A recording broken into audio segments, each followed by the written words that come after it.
I am Von B. Hedwig Chair, a mental health specialist. I got my training in the U.S. Government mental health intensive department there.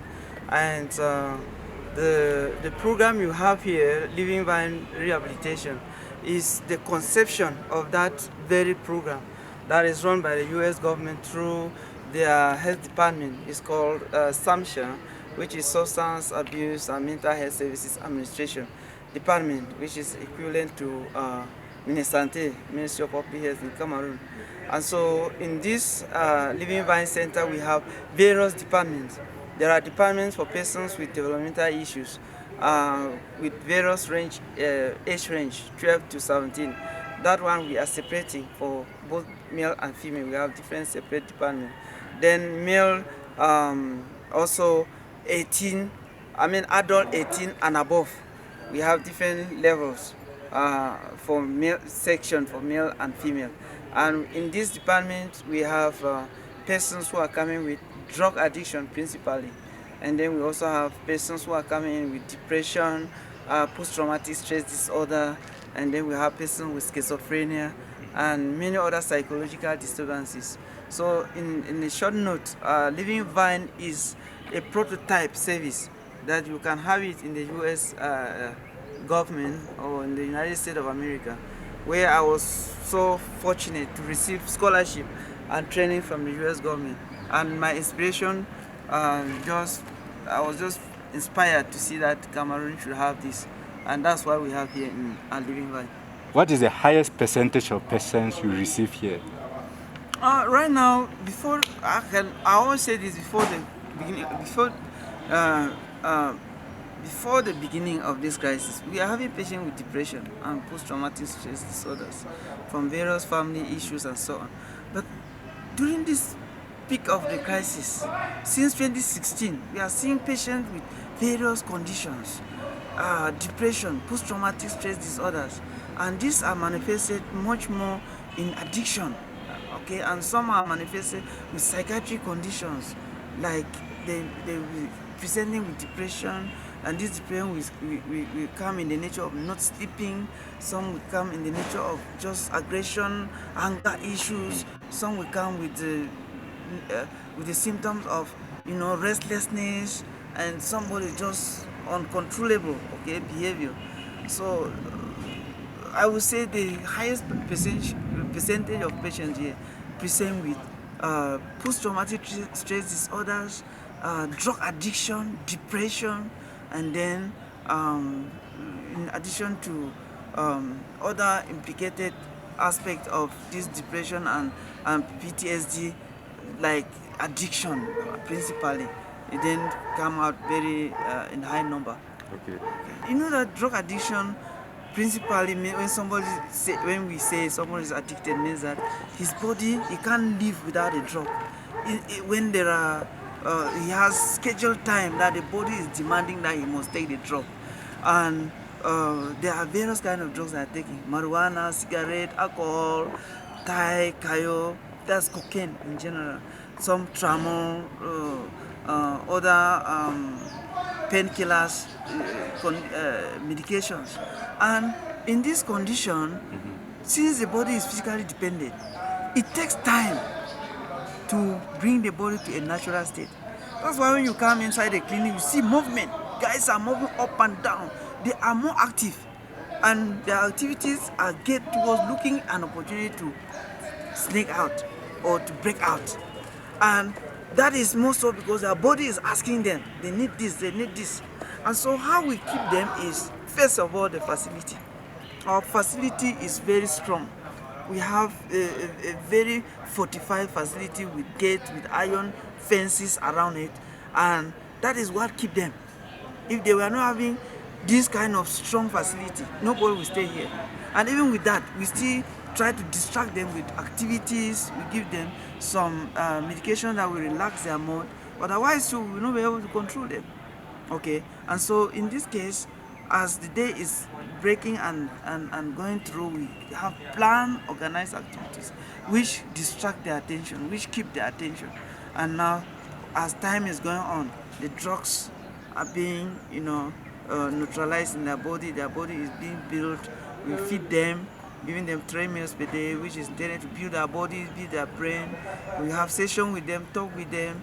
They express their emotions, their frustration, what got them to this stage, and many other things. We do activity, jumping, stretching, and so on. All of those type of things help them to, at least within 3 months, a lot of them have been have developed the ability to stay, calm. But within the period from a month to 3 months, a lot are still restless. Some might even stay up to a year, depending if they have that drug addiction with other comorbid conditions like depression or schizophrenia. And if they have other comorbid conditions, it stays longer. Okay, because addiction, once their body is physically dependent on a drug, it takes time before you can physically be free. And even before you can physically be free, it needs intense activity. It needs cognitive restructuring, therapy, much more physical activity than employ your energy. Okay, physical and mental energy. Those are the kind of treatment we give here. The majority of the clients you meet inside there, they are students. Some from university. They are university students, some high school. And a good number of them are university students. Very sharp and smart students. So when you look at that, you will begin to see that our population, youthful, dynamic population, are being engaged into something that we all need to mobilize to see how we can rescue. Because now, you talk with some, you saw how kind they were. But the first time they entered that place, it was hell. We separate fight every day. We have to restrain some. We have to, use group session to control, because they are so disgruntled that they are here and they don't know why they should leave the drug. Abandoning the drug is the last thing they could think. So now when they are being detoxed, they now know that these drugs are bad. They were making them behave badly. Some have threatened me, attempted to beat me up, but when they are getting calm and they are getting clean, stable, they are very sorry for what they have done inside here, even to their families, to their loved ones. They feel very sad, and you can see the humanness in them.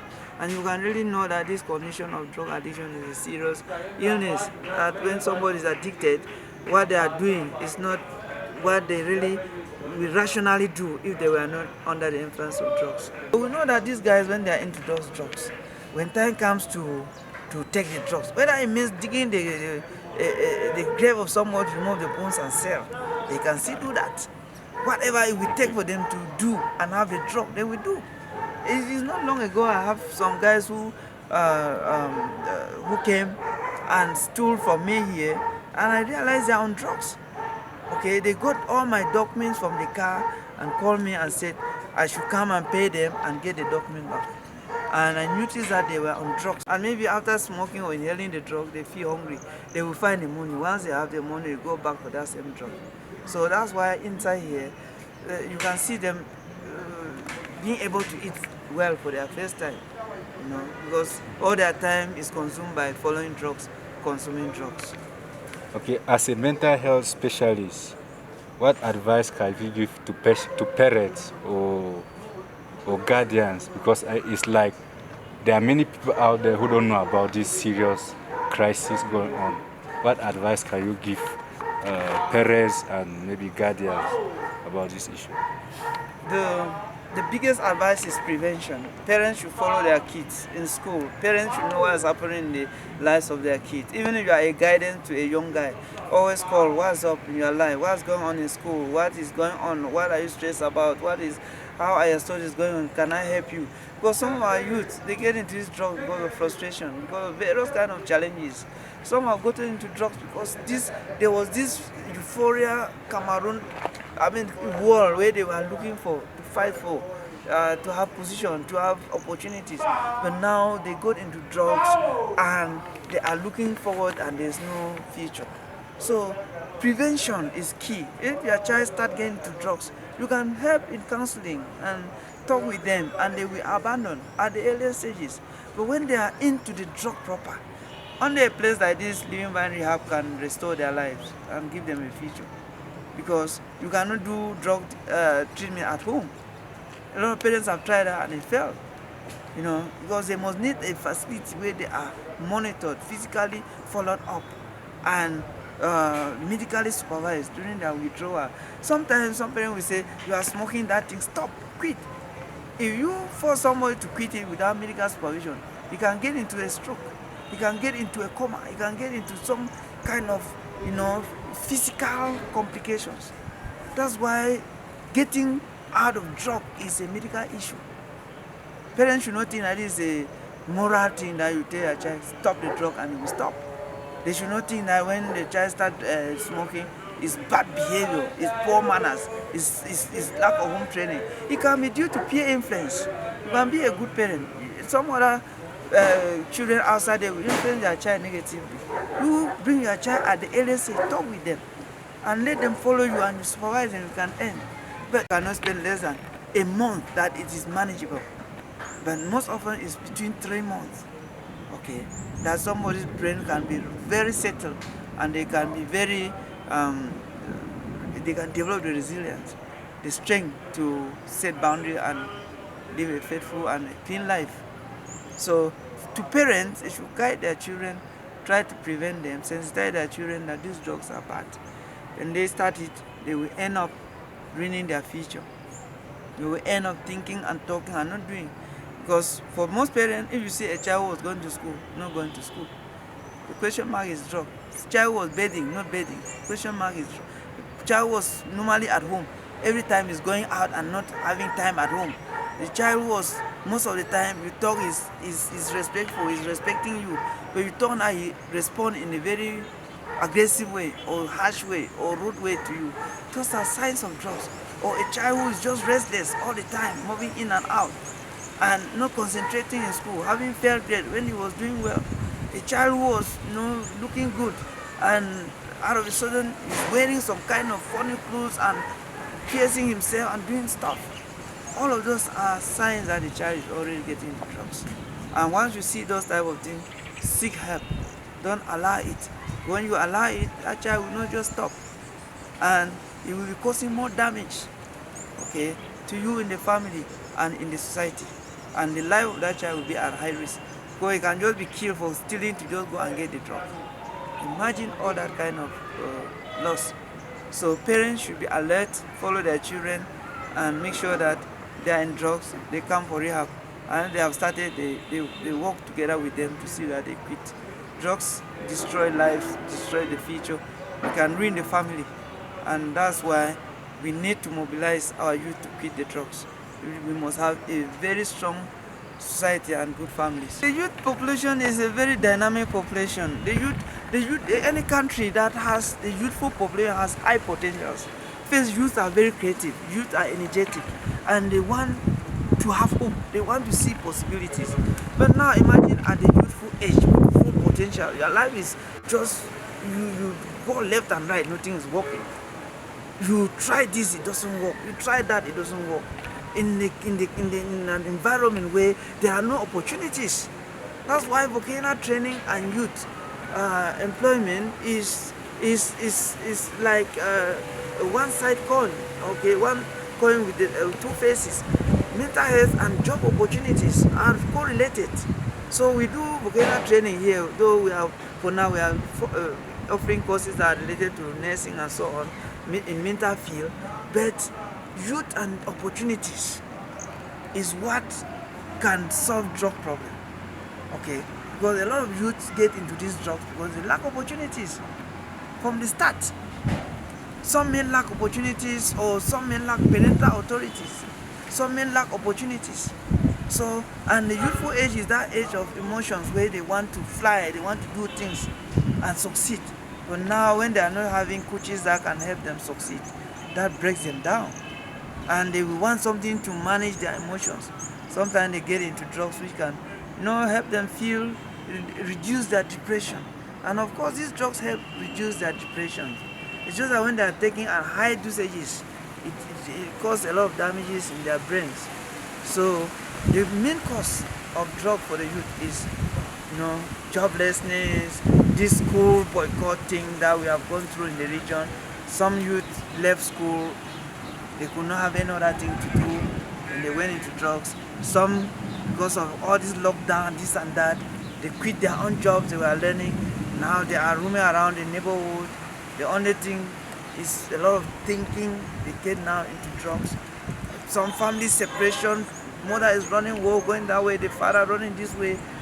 They are caught in the middle. So drugs have come as a result of many psychosocial problems we are going through in this region. So, and principally, we cannot deny that fact. It is always the, the root cause of drugs. Some of them could be genetic too, factors, vulnerability. But what trigger it? Our family environmental crisis that we're going through. For many of our youth that we have here. Thank you so much. Thank you very much. We are happy that you came, and good luck. Okay, God bless. Yeah. Okay. All right.